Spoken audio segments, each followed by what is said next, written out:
Erokamano Nyakwaramogi kuom medo kete Ramogi TV waikore makare gi weche manyien mag migago mabiro ni e thuoloni to mokwongo wawinj mago mawamiyo pek.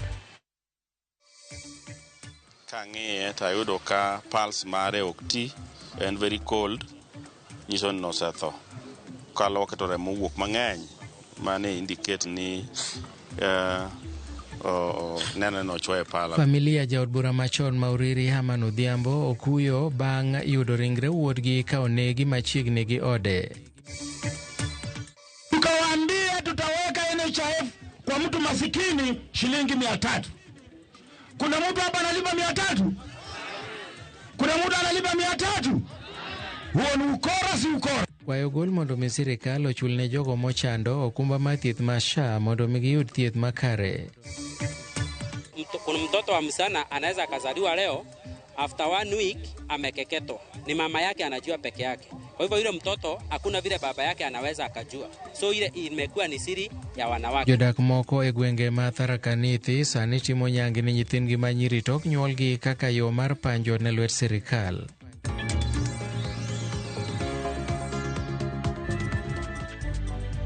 Erokamano kuom bedo kodwa, warwaki e weche manyien mag migago ka in gi thuolo mar oro ote machuok e laini mar ote machuok 23600 machiegni. Nyinga Milton Ochieng'. Jatend piny Kenya William Ruto okwayo oganda jo Kenya mondo miye thuolo machopo singo manomiyo oganda jo Kenya e kinde kampen mage ka lek ma owacho ni pod en godo gi yie ni biro chopo kare, ka bende olero ni ong'eyo gimotimo kendo ni jo Kenya kik bed maluor e yo moro amora.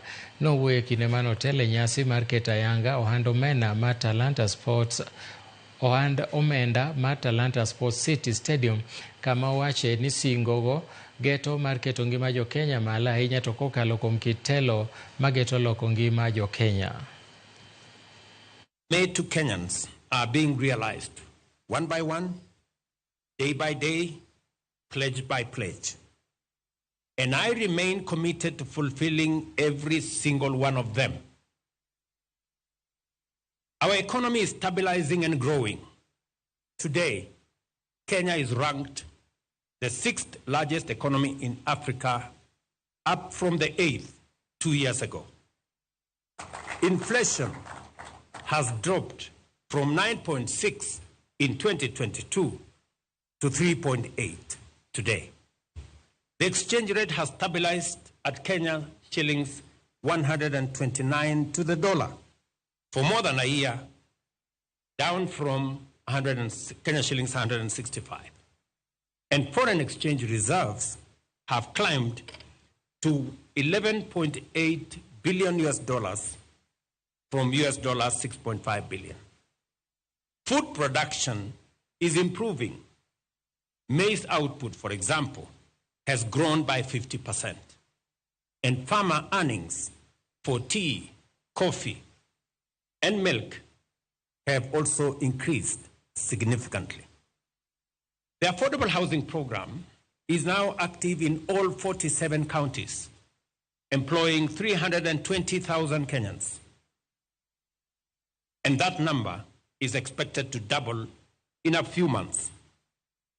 While our labor mobility program has placed 400,000 Kenyans in jobs abroad, Climate Works is onboarding 120,000 workers, and our ICT Digital Jobs Framework has 180,000 people working and monetizing their talent. In the health sector, 110,000 community health promoters are assigned to visit our homes, while more than 25 million Kenyans are enlisted with SHA, bringing us closer to universal health coverage and ensuring that access to quality health is not the privilege of a few, but a constitutional right for all. Obila e kaunti ma Migori ochako timo nonro kotenore gi nek mar wuod jaod bura machon mane osenindo Herman Odhiambo Mamba manochwo gi pala mowito ngimane otieno mane piny orugodo kawuono e boma ma Migori. Rawerano moseyangi kaka Mike Omamba ne oyudi kowito ngimane machiegni kod kama ne odakie e kar dak ma polis line e boma ma Migori. Familia mar mosenindo kotelne kod MCA ma North Kanyamkago Jojo Mamba wacho ni pok ging'eyo gima ne nyalo kelo nek mar wuodgino kendo ni giher mondo mi obila otim nonro mapiyo.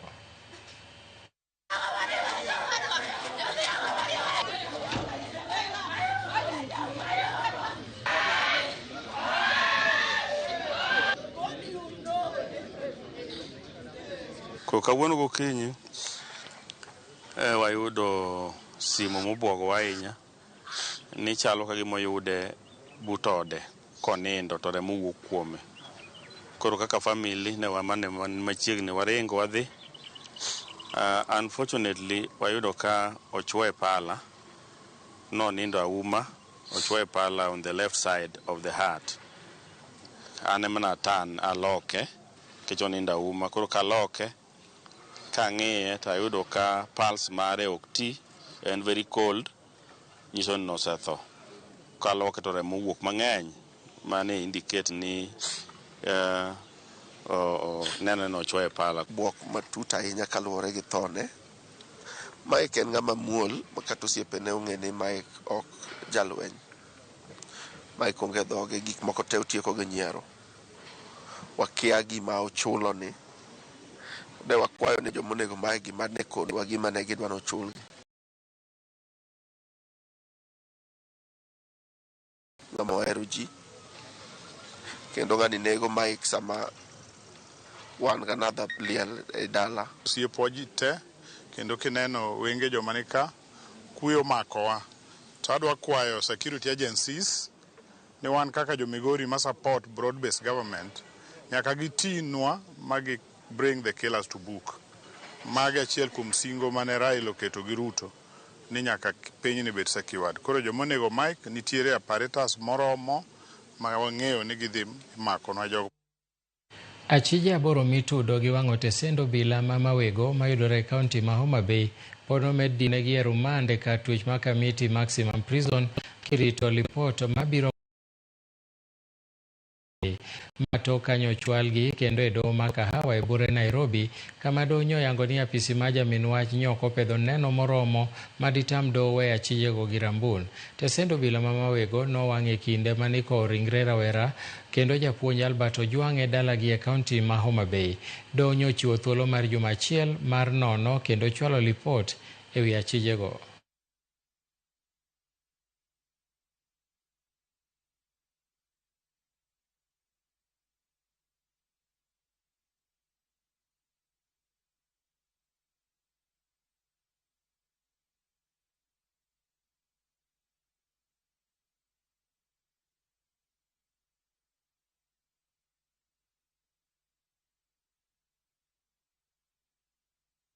Doho ma Kisumu owito oko bura manomak nego jakedo ne ratich oganda Boniface Akach kod rowere mamoko e kaunti ma Kisumu e kinde ng'anyo mag Gen Z ma dwe mar 6 higa 2024.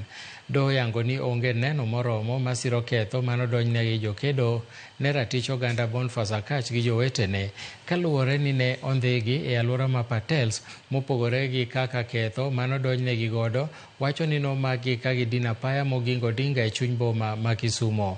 Kane giloso kod ute mag fwambo tok keto madono gipuoyo doho kuom ng'ado burano e yo makare kaluwore gi chik kendo maonge mibadhi ka gikwayo sirikal mondo okaw chik mager n'obila masiko ndhiyo rowere kendo sandogi. Ahero duoko erokamano maduong' ne doho ma Kisumu kotelne gi Justice Nyigei kuom chung' gi ratiro mara kaka rawere manowuok awuoka oko ng'anyo. Nwaneno ka polis nobiro kanyo gi mriaso ka gitemo wacho ni an nabayo geche gi kite, ating'o kite madongo dongo akete ndara mondo kik gachi kal, anyiso jopiny mondo bagi gi kidi kendo gimedo wacho ni abe na incite jopiny mondo gogi. To kaluwore gi evidence mana gichiwo koto yudo ni aonge kes mora mora ma onego ansa. Ng'amo dhie e street ng'anyo okokoso. Ng'anyo ken koso, ng'anyo en manyo ratir. Koro wacho ni ka Akach gi wan jo rowere wabiro streets, wabiro dhao, wabiro kwara tichwa. Tinego anang'o, i abduct anang'o. ioro polis mondo sandwa nang'o. Mani penjo modo penjo sirikal ni. Kokinya tiyo tiji, resign and go home so that we can have a new administration that can do the job. Lipot mar bero mar ringre nas mabende en wuon riwruok mar Toto Touch Susan Njoki oyango ni miyono nonegi kokalo kuom decho aching'e osiptal maduong' ma Chiromo bade ma Braeside. Lipot mar bero no otim kod jotim bero auchiel oyango ni Njoki node seche 4 bang' chamo chiemo mare manochamo mogik chieng' tich ariyo juma mokalo ndalo achiel bang' tere osiptal no ataro madwaro mare. Mosenindo Susan Njoki mane yudo thieth mar tuoche mag paro mang'eny mar obwongo nolieko kokalo mbui mare ni jaode Alois Ngure ne oro laktache moko 4 mondo mi ochuoye sandan gi yath moro kendo bang'e notere osiptal ataro madwaro mare. Cynthia Onyango ni kod ler mathoth. Jumachiel bang' tho mar apoya mar Susan Njoki e kar thieth ma Chiromo e bade ma Braeside, anyuola mar mosenindo Njoki ma bende en wuon riwruok mar Toto Touch ochokore kar kano ringre ma Mountain Zuma Mona Lisa e chenro mar bero mar ringre Susan Njoki. Ma oyuoro e chenro mar bero en jotim bero auchiel mochung' ne anyuola, sirikal kaachiel kod osiptal ma Chiromo. Ka obila mag okwach kich mawuok e tesend obila ma Kabete ma bende timo nonro ewi tho mar Njoki bende ochopo e bero ma otimore kinde mohingo seche 4 ka anyuola rito. Ka lipot mar bero ochopo ne en lipot makelo buok. Susan was died because of what we call manual strangulation. Manual strangulation basically means that, if I put it in a normal language, ni kunyongwa kwa shingo. There were features of compression to the neck, and those features are in keeping with manual strangulation. There are also features of lack of oxygen in the blood as a result of neck compression. Jotim bero yango ni Njoki ne otho e kinde mar seche 4 bang' chamo chiembe mogik bang' chopo e kar thieth ma Chiromo e bade ma Braeside manotere ataro mar dwaro mare kod jomoko 4. Mosenindo Njoki mane ni kod midhiero mar paro mang'eny kendo ne yudo thieth yande oketo e mbui mare kowacho ni jok moko 4 mano or kod jaode Alois Ngure nokawe motere kar thiethno ataro mar dwaro mare kowuok e dalagi mayudore Kileleshwa. As family, we may also decide to do toxicology and other investigations that may help us really know what happened. But what there is that we are almost satisfied because the intention of correcting her, forcing her to go to hospital against her will, was there. The instruction was given by the husband. As Kamengere's family, tunaweza shukuru sana tukapata justice kutoka kwa serikali, mtusaidie sababu tumerusa our loving sister. Ekinde ma jaode Alois Ngure koro ena chiche tho mare kendo lipot mar bero bende yango ni ne ode anyuola mar Susan Njoki koro ywago ratiro ekinde ma chenro mag ik bende dhi nyime. We cannot lose our sister that way and also lose the right to bury her. So we will discuss as family and we will know how to do it. Alois Ngure nyocha osemaki kod obila mag okwach kich kendo ne owe thuolo kod rambum tich 5 juma mokalo bang' ndiko dhoge e tesend obila. Moko kuom jogo ma osendiko dhogi en laktar Onyancha mane en laktar mar Njoki kaachiel kod nases manobedo kod tudruok machiel kachiel kod Njoki. Maling'ling kowuok kuom jogo matimo nonro ewi tho mar Njoki lero ni moko kuom achije ewi nek ma kamano ringo kendo pondo kochakore juma mokalo kendo gie sani obila lewogi. E ote manochiw tich ariyo godhiambo, jatatije mar osiptal ma Chiromo Vincent Hongo yande wacho ni osiptalno tiyo machiegni kod okwach kich kendo kano lipode duto mag thieth mabiro konyo e nonro mar tho mar Susan Njoki. Cynthia Onyango, Ramogi TV. Sirikal oyango matiego obila e tielo machielo yore makare mag bero osiep kod winjruok e kind obila kod jopiny kaka okang' mar kelo yot e yore mag kedo kod midhiero mag arita e pacho ka. E kinde nyasi mar keto ayanga kit tudruok kokalo e WhatsApp e kind obila kod okwach kich kaachiel gi jopiny mar konyo go lipot e maling'ling mag njore, Jambetre mar piny Britain e pacho ka Neil Wigan owacho ni piny Britain tiyo machiegni gi piny Kenya e keto okenge makare mag jiwo arita kamoting'o nyaka tiego obila ma pacho ka. Director mar okwach kich Mohamed Amin owacho ni tudruok mar WhatsApp e kind obila kod okwach kich gi jopiny en mar chiwo thuolo ne jopiny mondo obed kod yot mar chopo lipot ewi maling'ling' mag njore e yo mapiyo.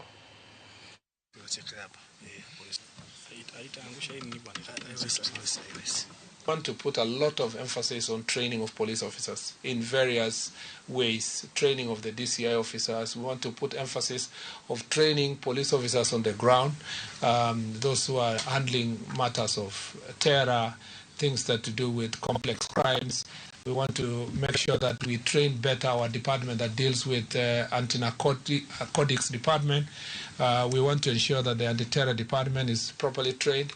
We also want to train ordinary police officers who are doing this job all the time to understand the environment they operate in and the good working relationship we want to foster with our citizens.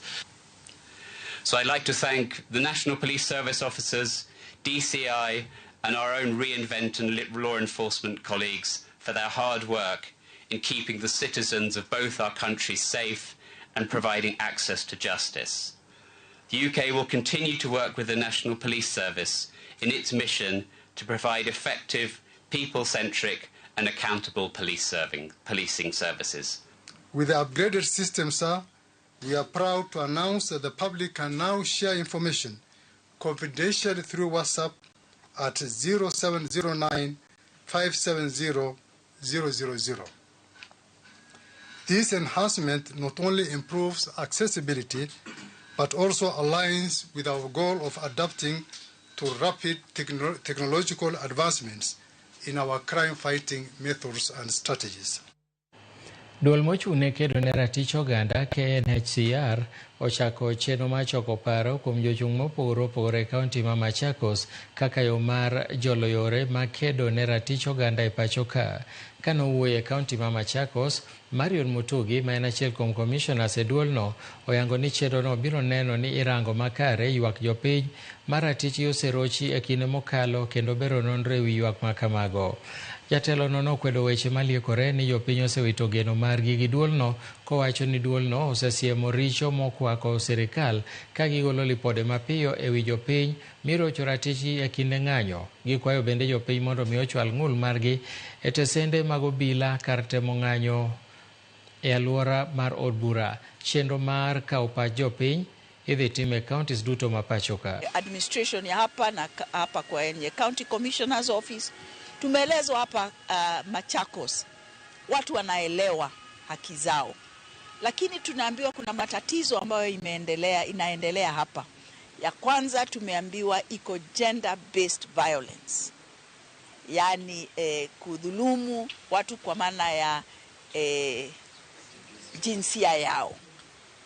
Number 2, tumeambiwa ati hapa Machakos County iko kesi nyingi sana ya suicide, watu kujinyonga, na tumeambiwa watu wengi ambao wanajinyonga hapa ni wanaume ambao wamekomaa. Tumekuwa hapa Machakos na mkutano wa mwananchi ambao wamekuja kutoa maoni hao jinsi ambavyo wangependa ile tume iwatumikie.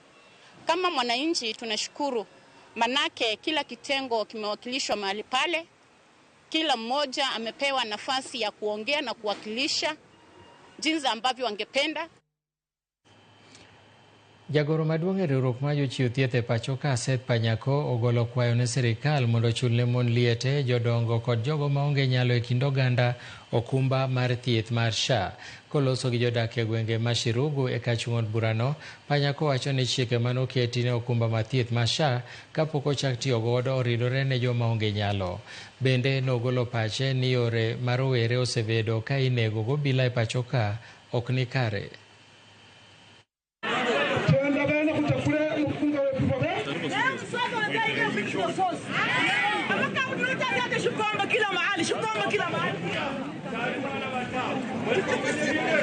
Tulikuja hapa, mimi ndio nilitembea nikitafuta kura ya William Ruto. Tukawaambia tutaweka NHIF kwa mtu masikini shilingi 300. Kuna mtu hapa analipa 300? Kuna mtu analipa 300? Huo ni ukora, si ukora? Kwa hivyo tunaambia rais, hawa mama ni wachane, hawa marikuru, hawa area elders ambao hawana kazi, inatakana SHA iwe free kwao. Au namna gani? SHA iwe free kwa mama wachane, si ndio? SHA iwe free kwa elders, si ndio? Kwa sababu wanafanyia serikali kazi ya bure. Marikuru hawana mshahara. Jodak moko e kaunti ma Tharaka Nithi ochako yo machielo ma tero nyithindo manyiri nyange. Sani koro inono maling' ni nyithindgi manyiri ma korka inyuolo itimonegi nyangi e ute mag thieth kapok gidhi e pacho, kopogore gi tero nyiri madongo nyangi kaka ne gitimo e kinde mokalo. Kamano bende oyangore ni mine mosekendi timo ne mine mamoko nyangu e yor apanda, ka bende nyithindo madhi e skul kolor skul titerogi e kaunti mamoko kuma ibiro wegie mondo gibed gi deyegi bang' timno. Riwruoge alworano kod jotelo mopogore owuok oko ka giseo timno, ka gidwaro ni mondo mi otim apedha ne joma timo timbe makoch makamago.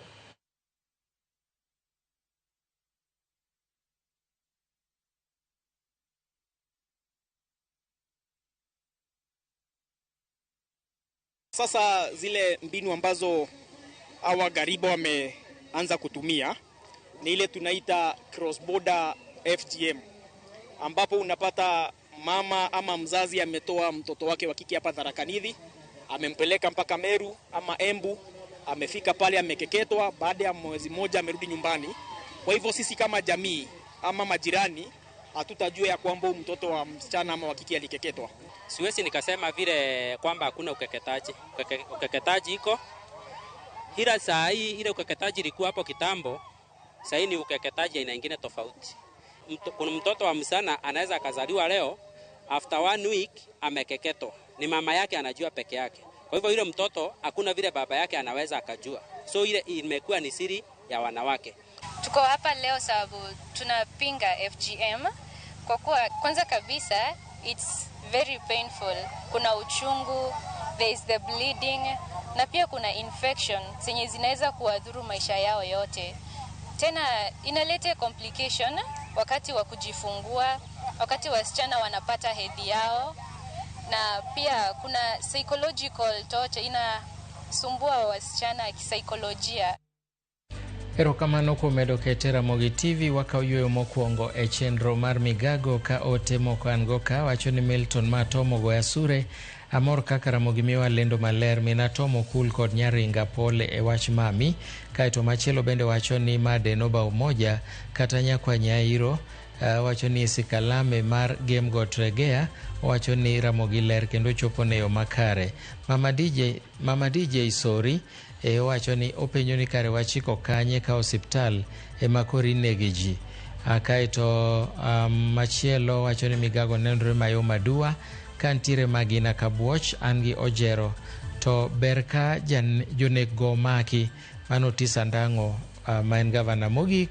Faith kawuok Kano Kabonyo Arombo School wacho ni waneno maler ka wan kod nyieka kareno uko Ramogi ler sana. Wakau yo matin waduogo bang' thuolo machuok.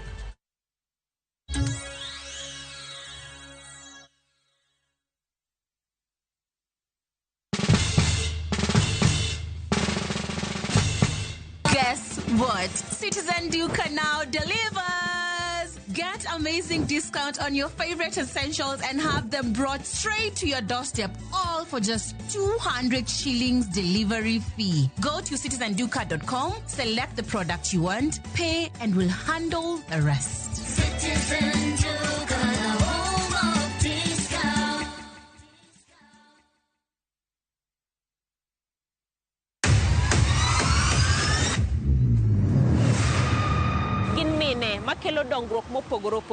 Don't speak on our issues as women. Let us be the one to speak. Kaka gikete ratil, familia koda tijegi. Magitimo gisiso kod lony. As the woman representative of Homa Bay County, this nation is hungry and there is no question about it. Minegi nietelo. gijiwo kendo gikelo lony mopogore opogore. Mentorship en gimoro ma important kabisa. Mano konyo ji kendo miyo ji bet gi positive attitude. Gimiyo lony margi kanyakla kod yudo duoko ne chandruoge duto magikale. We want leaders to be fair to the nation. To emine wacho sigand miyo kamiyo ogen. Mine wacho ngeso ka ngeso kod jailieta.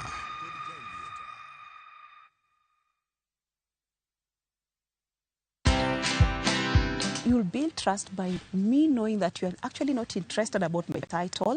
If you're just saying hi to me while you're looking at my shoulders to see who else is the biggest or the big shot in the room to say, I don't think that can be achievable or that is normal, because let me tell you, your body will just shut down. Your body will just tell you no. Even your emotions, you can tell when they're not in check. Watch this story and more. Download the Citizen Digital app or visit www.citizendigital.com and find the Citizen Originals portal. Kenya's #1 app, Citizen Digital.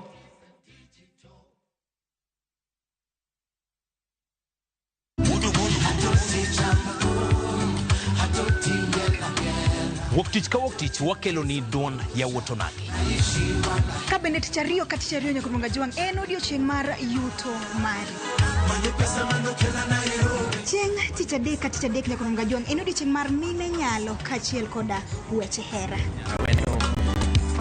Kachopo tich ang'wen nyakurunga juang wakelo ni kama nene, yani TBT kod thume mamit mokalo. Furahi the edition and thum kaliech. Loso kapuoyo nyakurunga juang. Kawa kelo ni jo thumbe mopogore opogore. Kanyo nube ni wakelo ni gimiluongo ni Bes Yawan.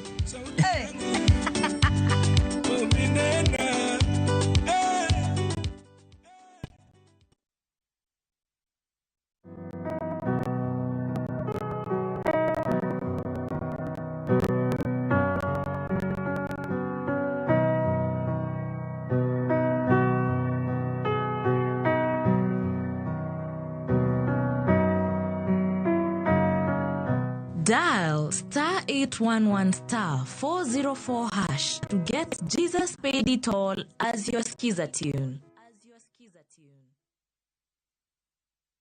Introducing Wigo, your trusted ride. The ride with the most reliable, verified, efficient, and transparent drivers. With fabulous cashback incentives for passengers, each trip on Wigo feels like an upgrade. Download Wigo from Play Store or App Store or SMS Wigo to 20425 and ride with confidence. Wigo, let's go.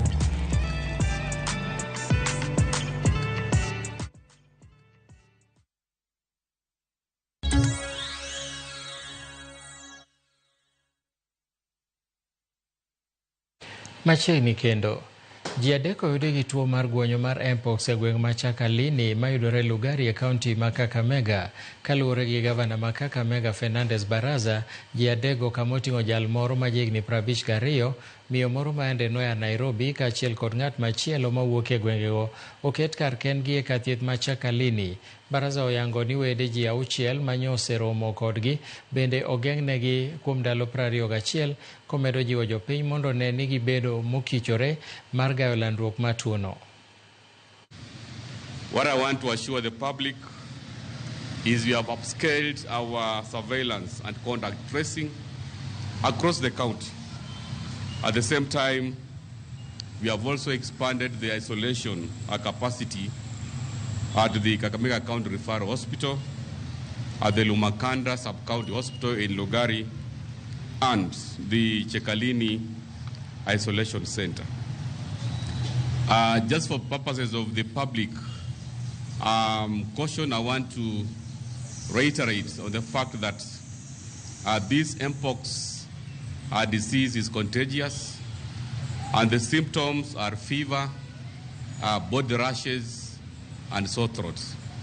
So in case any of your family members or yourselves, you experience fever and you have body rashes and sore throats, please ensure that you visit the nearest health center or clinic for purposes of checking and also for making sure that we prevent this disease from spreading.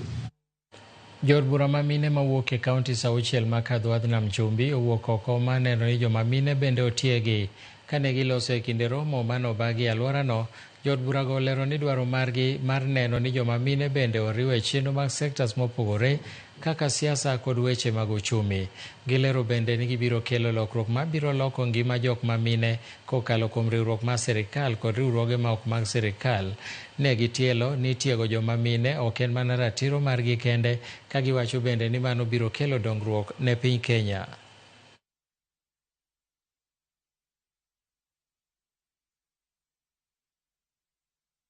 Sisi wengine tumebahatika kutembea hii Kenya. Utapata sehemu zina barabara, hata hizo barabara hakuna kitu zinafanyiwa. Tuktuk ikipita asubuhi moja itapita nyingine saa 6, nyingine itapita saa 10. Lakini kuna tarmac.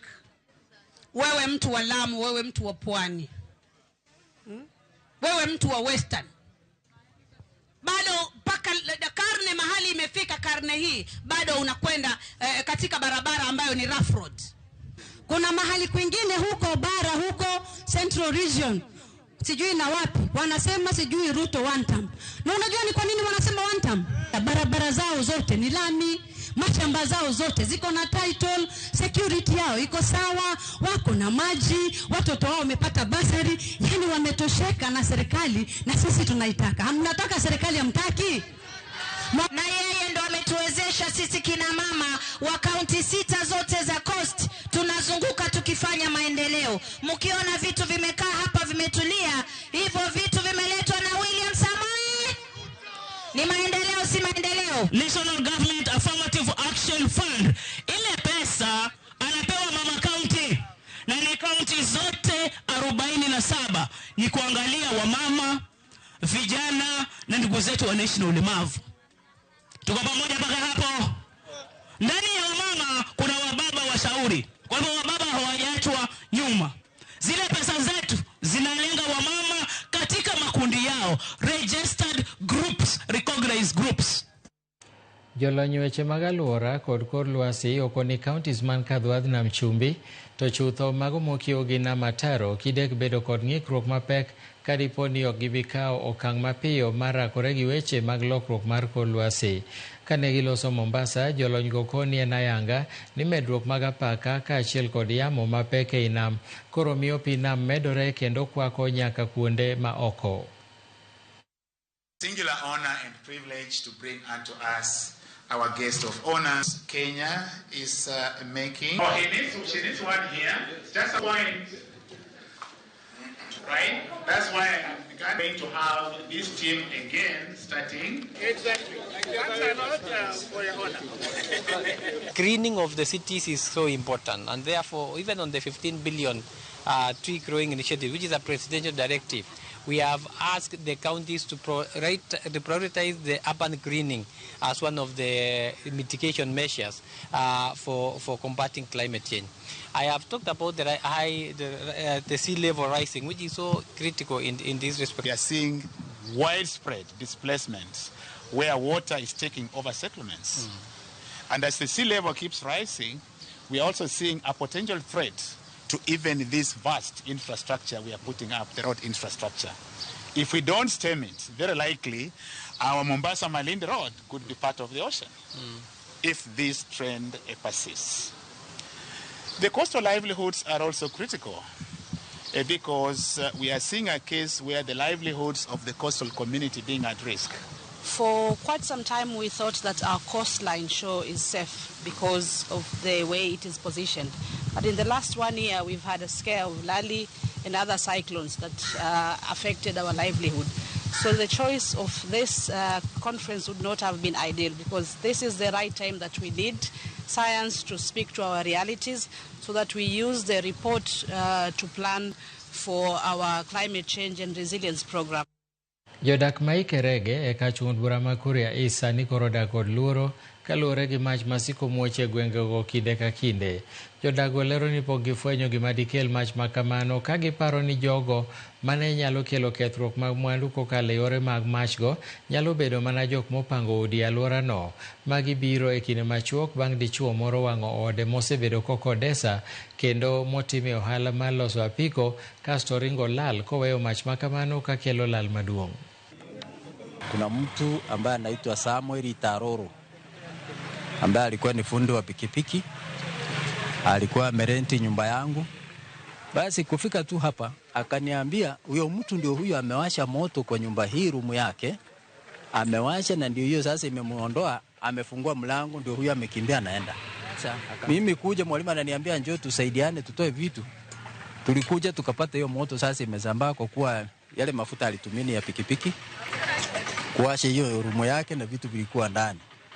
Sasa moto kaanzia hapo ukachoma nyumba yangu. Mmoja wa watu ambao walikuwa wanaishi kwake alikuwa amejifungia ndani ya nyumba na kuna damage ambayo alikuwa anaendelea kufanya. So niliweza kuwasiliana na officers wa kituo cha Ikerege, baadaye mpaka Kehancha Police Station ambao waliweza kufika, ingawa walifika kama tukio limetendeka, nyumba imechomeka. Jatend migao mar pur Mutahi Kagwe oyango chenro mar omenda maromo bilion 10.8 e dongruok mar bero yuto mar pith jamni kod chiemo kokalo e bei mapiny kod chanjo e rang'iny mamalo ne jopur mapacho ka. Kaluwore gi chenro mar sirikal, chenrono biro dhi kuom higni 5 e kind 2023 nyaka 2027, mabiro bero apisi mar pur e neno ni chanjo mag jamni omedore kokalo e lony manyasani kod rang'iny mamalo e chirni. Kanowuoyo e kinde yango chenrono e kaunti ma Nyeri, jatend migaono nowacho ni tich mar migaono e sirikal en mana dongruok. Bende nomedo ni telo mar apisno en ng'iyo chenro makamago kendo kwayo ni mondo gimed tiyo matek e bero sekta mar pith jamni. Coolers, then they are being used for the purposes for which they were set, and that is to store milk. Not maize, not beans, milk. So please, kama mna coolers huko upande zingine, especially around North Lift, ambazo hazitumiwi kwa maziwa, tungetaka hizo coolers zichukuliwe, zipelekwe pahali ambapo zinatumiwa for the purposes for which they were sent. We've been asking about a revolving fund. A revolving fund means what? A revolving fund in this case it means maziwa wakati wa grant period inashukuriwa na serikali, tuko na new KCC, capacity yake iongezwe, alafu wakati wa kiangazi tunanunua hiyo maziwa, sisi processors tunanunua hiyo maziwa, we reconstitute again because the demand again goes the other way.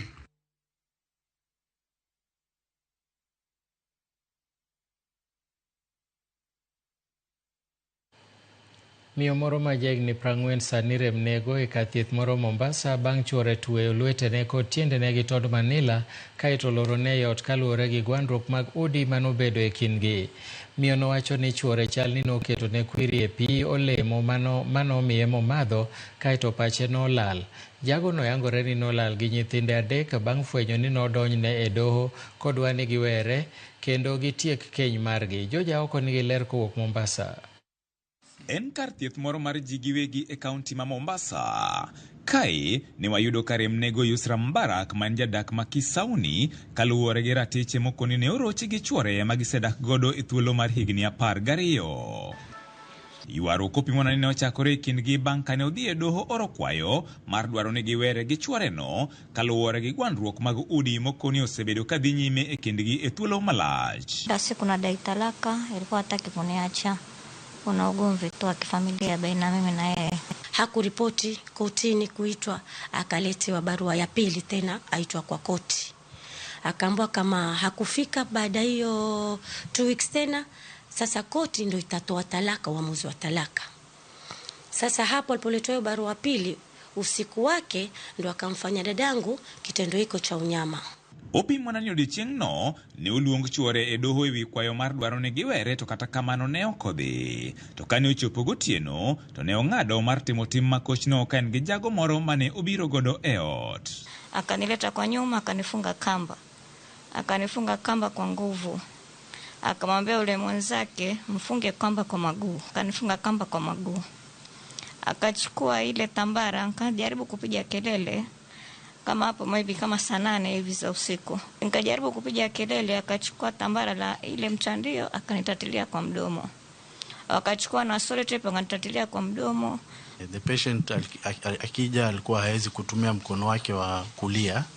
Kulikuwa na uvimbe, hakuwa na pulses, alikuwa anasikia something called paresthesia, numbness. If she was to delay 3 more hours, maybe tungekuwa mkono ingekuwa gangrenous na ingewezekana tukamfanyia something called amputation. Motelo ne mano, olero ni chuorano ne okelo ne pi olemo ma ochichgo ni chalni ne okete kwiri, ni mar bang' madhe to okoni pache ne olal. Akaniletea juisi ya tende, akaja na ice cream pamoja. Akaeka kwa fridge. Asa ilipofika saa 7, nikachukua ile juisi ya 7 usiku. Ilikuwa ni Jumatano saa 7 usiku. Nikachukua ile juisi ya tende, nikanywa. Nishamaliza kunywa ile, akaniletea na ice cream. Akanambia Yusra kuno na ice cream. Akamwambia mimi sitaki ice cream. Bang' twe kendo jwang'e e dier ot, achichno ikoni ne odhi okawo nyithindo 3 mane nindo, kaeto giwuok ka jago mane gin godo to orwako buibui. Mimi wakati huo yanifunga, nikamwambia Ismail, fikiria tuko na watoto 3. Akanambia sio, unataka talaka. Talaka ndio imekufikisha hapa. Yule alokuja naye alimvisha buibui na ninja. Sasa wale walioko chini jirani wakaona ni mama na baba. Na sisi kwenda kuvunja walishangaa, kaona sisi tuamtoa dada yetu kwa ile nyumba. Sema si tumuona dada yenu alipita na watoto, kumbe ni ule mwanamume alimvisha buibui. Gikoni bang' seche 24, dichuono ema ne nyiso ng'ato mondo go simu ka koni miyono ne gilorone e ot. Akampa mtu apige simu ajulishe kuwa msichana wenu mimi bado sijamchukua, yuko ndani, nimemfungia kwa room. Fanyeni haraka mvunde kufuli kabla hajaaga. Nilipotoka hapo siwezi hata kutembea, hata kushika kitu. Luoro margi en ni sane gikia kuma jagono ne olale gi nyithindo 3 go, mabende gikoni sane gikia kaka ngimagi chalo. Kwa maisha yake yote miaka 12 yeye akitukilala separate room. Yeye sitting room, mimi kwa room. Mara kwa mara alikuwa wakikosana mambo ya kifamilia. Sistangu akija kwangu, mimi nawapatanisha warudi. En wach makata kamano gikoni ne gisechwalo ne obila mabende koni dhi nyime kod timo apedha mar jagono. Na amechukua watoto 3. Watoto wenyewe akiwachukua wako usingizini saa 8 za usiku. Akiwa mahali fulani anajibadilisha tofauti. Anaweza kuja kishehe, anaweza kuja kijana wa kawaida, anavaa mavazi tofauti. Kwa hivyo tunataka serikali kwa haraka upesi, kama ni kwenye boda, kama ni airport, kama ni wapi, waweze kupeleka hiyo sura yake, picha yake, huyu jamaa ni mwenye kuzuiwa. George Aoko, Ramogi TV, Mombasa. Jodak e alwora ma Engos e apaya maduong' ma Mariarianda kochomo Lolgorian ong'anyo kaluwore kod kethruok mar apaya mariwo kadak mar le mar Mara to galwora mar Lolgorian. Kuom ndalo 5, jolimbe matiyo kod ndarano ochuno mondo mi oti kod apaya machielo, kendo chunogi mondo gichul omenda kuom tiyo kod puoth ji mondo mi gichop Mara. Jodak ywak ne jotelo ma giwacho ni gisebedo ka miyogi singo maonge lokruok moro amora, kaka Joyce Olo leronwa. Nyaka sani, ma e chal mar apaya maya Mariarianda kochomo Lolgorian.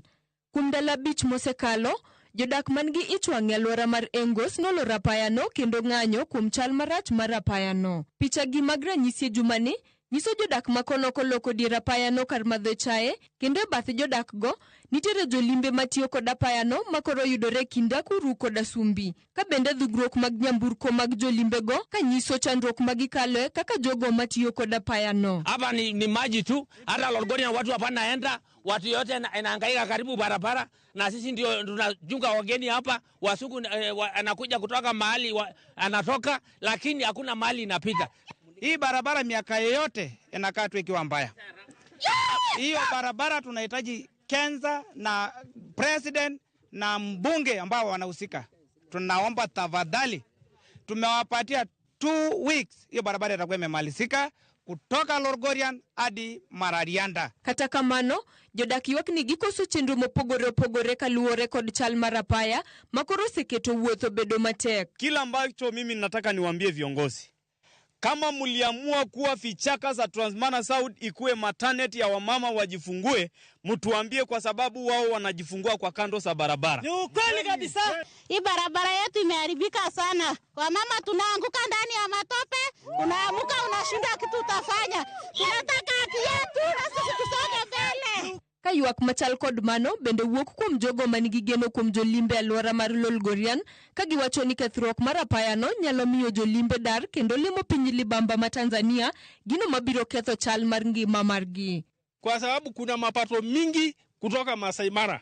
Kwa hivyo tunahitaji viongozi, tunayo viongozi kama Sunguli, viongozi kama Leseme, sisi tunasema one term. Joyce Olo, Ramogi TV. Kawuono e chenro mar ng'e gwengewa, jafwambo marwa Millicent Adhiambo leronwa sigand gweng' ma Nyaduong' mantiere e kaunti ma Migori. Nyakwaramogi Ajwang' machiegni kendo e telo machielo e chenro ni mar ng'e gwengewa. Kalapapla mar ng'e gwenge opiyo e gweng' maong'ere ni Nyaduong' mayudore e sub-county Masuna East. Ka isewuotho kata iselimo kata isechopo e kaunti ma Migori, tiwinjo kamiluongo ni Nyaduong'. Ang'o mabire pachi? We wawinja nena ni jodak malura ni Manyaduong' to pachgi chalo nade kotengo kod nonro mar nyingweng' ni Manyaduong'. Ne en kama ne joluo dhodwa mar Ramogi kane wanya kach, mae kama ne umbo gowe mane ilose weche duto mag piny, kendo kane piny obedo matek to kae kama ne jodongo bede wi got, kata ka koth otamore chwe to kanye kama ne gibete to gitime timbegi mag joluo, nikech chon gi lala ne po nitie timbe mag joluo kane wa Nyasaye pok nodonjo.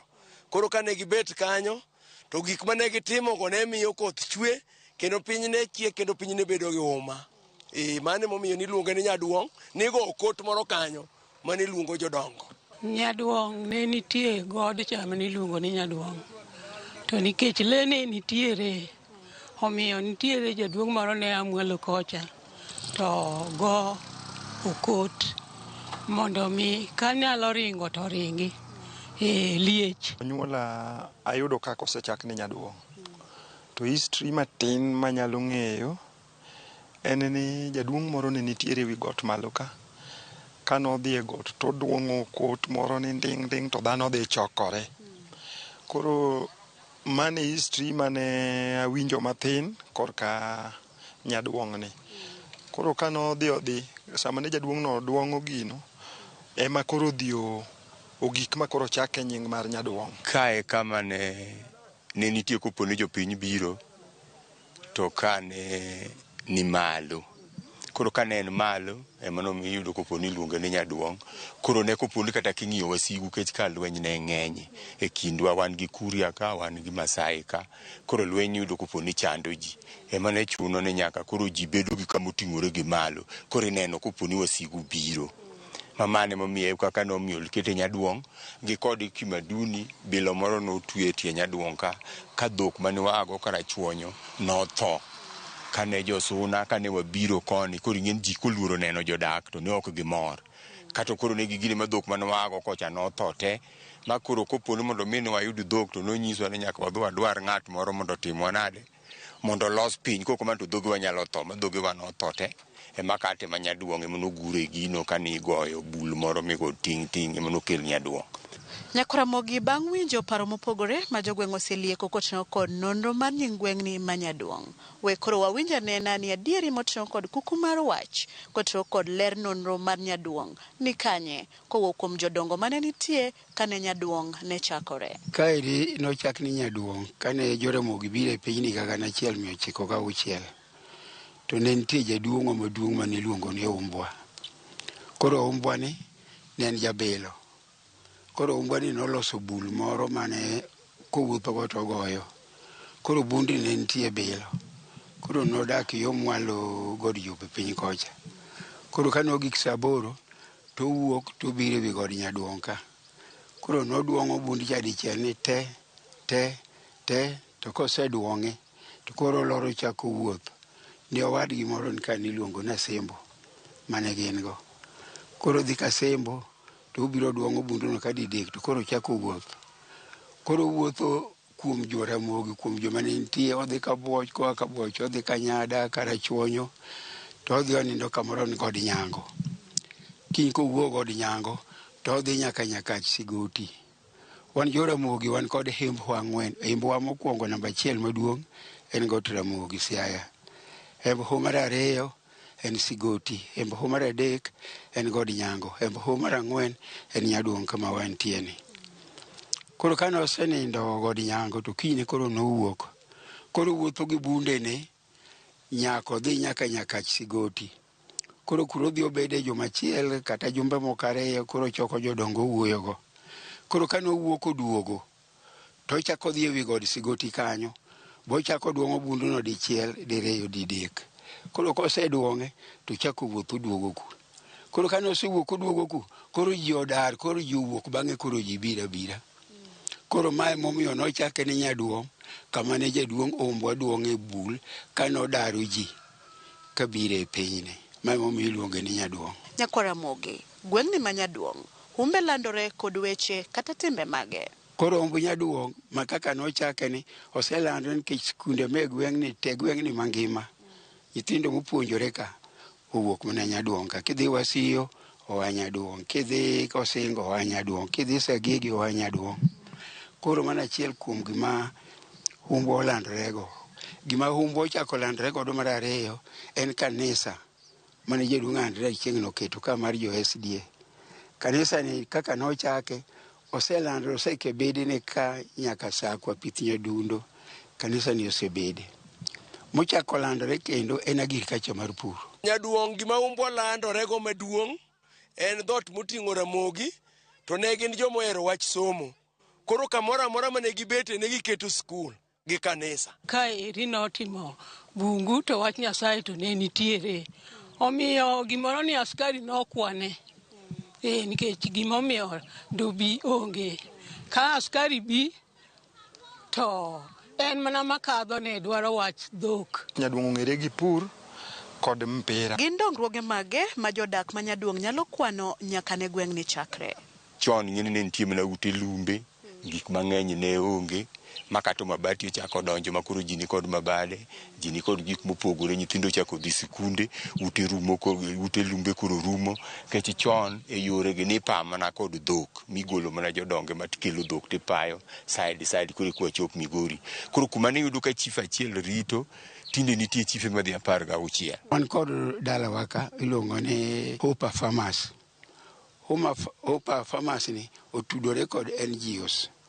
To jogi gin loka Amerika. Koro gikawo nyithindo ka to gitere skul, gipuonjo nyaka university, madhi e college bende gitero, e secondary bende gikawo bende gipuonjo bende gitero kamano. Koro neno ka stima wan go ka, wan koro project ma ka eri mar pi. Iluongo ni Nyaduong' Community Water Project. Koro kwan jok malawo pi kuonde maboyo. Kata kwa kawo nyako moro mamiya ok othagre nudhi aora. Sani e dala waka wan gi professors 6, wan gi engineers, wan gi doctors. Koro nyaka ne wabi ka piny osebedo kodwa maber nikech waneno gik matimore. Wan gi skunde mag primary 8 manie ei Nyaduong' ka monyuolo. Wan gi secondary 4. To wan gi orphanage home miluongo ni Hope Center manie Ramogi ka moting'o nyithi kiye. Madhi population masani nitie kanyo over 600. Nyithindo moyudo scholarship and sponsorship. Ka ne en chuodho, ka wan onyuolwa yude to wayudo kaka ne ipayo mana gi ji, ni choko ji e kor gweng' to ipaye mana gi dhano. Mago dongruoge masani waneno ka koro lamo osekalo ka. Rem mage ma pod gin go mathiro dongruok maluora ne mago kelnegi to Nyaduong' biro dongore machal kod gwenge mamoko. Wan kod barabara moro ka mutudo Nyaduong' kod dala wan Arambe loka ka. Te diere ka otimo thidhna. Koro tamo nyithindo ma kocha mondo bi koni. nyithindo ma ka bendo dhi kocha. Ten sama ka koro koth chwe kama to kata in wuon ok inyal luwo. Wan gi barabara moa e holo kacha mang'ado madhi Osingo koni ok inyal luwe. Wan gi barabara be ma ka mong'ado ok inyal luwe. Ka koro koth chwe kama chuodho. Koro barabara wan go mana achiel moa Migori mong'ado e dier pinyni. Koro wakwa sirikal ka ginyalo konyowa, gikonywa mondo gimed tuchonwa barabara mamoko. Ne wan gi pi ka maduong' mane konyo community mano kuny Nyaduong' ka. Pigni nitie gik mosebedo ka koro onge, ema wakwayo county government mondo gipump pesa ka mondo the community modh pi maler. Mano gima koro wadwaro ka, go osuptal nikech god jopeni mabor wadwaro osuptal Nyaduong' ka. Nyaduong' ka en kama duong' kabisa kendo en skul maduong' kaka secondary gi primary gi kanisa. To yorwa ni king'iye kama ka koth ochwe kata sani to ok ditweny kidhi ka. Koro mago e gik ma rem ma wan go ma kinyalo losnwa yo maka madhi loka cha madhi nyaka skul to mano dongruok ma nyalo morowa kaka jo area ma Nyaduong'. To gima koro waneno dareche pod waonge go matudowa gi neighbors Mogosingo, Kanyamkago. Koro dareche ge mwawinje pek nyithindo kaka dhi skul pod ipango mono lalo. To lalo kaka koro koth chwe ni nyalo dhi gi nyithindo. Koro mage gik ma wadwa ni koponi inyalo konywa to mondo mi wane kaka wanyalo bedo gi giko. Mana kamano nyakwara Mogi gi Kanye mwachopo godo e giko matelo ma kawuono e chendo ni mar ng'e gwengewa. Omiyo kawuono ing'eyo nonro mar gweng' mayudore Suna East mong'ere ni Nyaduong'. Kikidhi mabor medikete mane wang' joe mari mar Ramogi. Nikech juma manyien benda duogo ni kod nonro mar gweng' machielo. Ero kamano kuom bedo kodwa oriti masani. Nyinga Millicent Adhiambo kata gihero tinyaluonga ni Nyaboma.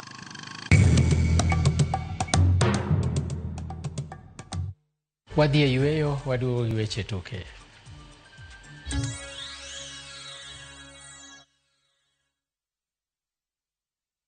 Have you made plans for the August school holidays yet? Looking for the perfect family getaway to relax, unwind, and explore?